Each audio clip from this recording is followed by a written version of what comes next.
چامپیۆنز لیگ بەهێزترین پەڵەوەندی لەسەر ئاستی ئەوروپا لە قۆناغی پێش کۆتاییدایە و ئەم هەفتەیە هەردوو یاریچوونی و قۆناغ ئەنجام دەدرێن.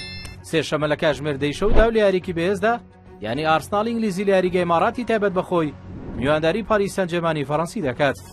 ئارسناڵ و پاریس سەن ژێرمان لە مێژوودا 5 جار ڕوبەڕوو یەک بوونەتەوە، یانە لەندەنیەکە لە دوو یاریدا براوە بوو و 7 گۆڵی تۆمار کردووە، بەڵام یانە فەڕەنسیەکە بردنەوەی نییە و 4 گۆڵی تۆمار کردو و لە سێ یاریشدا یەکسان بوون.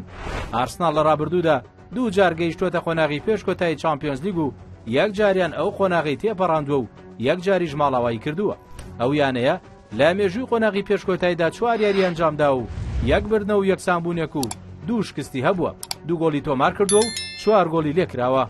ئەنە لەندەنیەکە لە ئێستادا بە باشترین بارودۆخی خۆیدا تێدەپەڕێ و یەکێکیشە لە پاڵێوراوە بەهێزەکان بۆ بردنەوەی نازناوەکە، بەتایبەت دوایەوەی لە قۆناغی چارەکی کۆتایی سەرکەوتوو بوو لە تێپەڕاندنی یانی ریال مەدرید.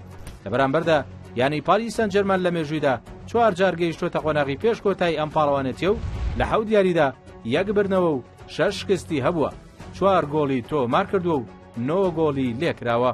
بەڵام لەم وەرزەدا ئەو یانەیە بەهۆی پێشکەشکردنی ئاستێکی بەرز لە دوو قۆناغی ڕابردوودا، هەروەها بەرزبوونەوەی ئاستی یاریزانەکانی و بوونی لویز ئەنریکی بە یەکێک لە یانە بێزەکاندا دەنرێ و دیاری کراوە بۆ بردنەوەی نازناوەکە.